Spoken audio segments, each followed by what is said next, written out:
गोंदिया आणि भंडारा जिल्ह्यामध्ये नगरपंचायत आणि नगर परिषदची निवडणूक लागलेली आहे आणि भंडारा जिल्ह्यात 4 नगर परिषद आणि गोंदिया जिल्ह्यात 2 नगर परिषद आणि 2 नगरपंचायतची निवडणूक लागलेली आहे। त्यात प्रशासन सज्ज झालेलं आहे। मी एक गोरेगाव या ठिकाणी आहे। या ठिकाणी प्रशासनाकडून गाडीची तपासणी करत आहेत आणि ज्या ठिकाणी निवडणूक लागलेली आहे त्या ठिकाणी अशा प्रकारची तपासणी नाके तयार करण्यात आलेले आहेत।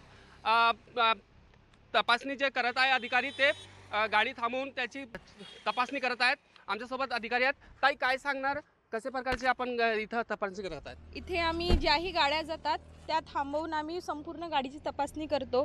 त्यांच्या गाडीची मागची डिक्की चेक करतो आम्ही आणि समोरची डिक्की आणि काही बॅग वगैरे असेल तेही चेक करतो।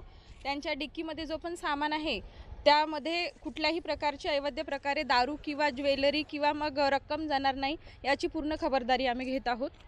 आतापर्यंत काही गाडीमध्ये चारचाकी गाडीमध्ये काही आढळलं का? नाही, आतापर्यंत आम्हाला काहीही असं अवैधरित्या म्हणजे आढळलेले नाही आहे। नक्कीच गोंदिया आणि भंडारा जिल्ह्यामध्ये निवडणूक नगरपंचायत नगर परिषदची निवडणूक लागलेली आहे आणि प्रशासन सज्ज झालेलं आहे। साईद पठाण, TV9 मराठी, गोंदिया।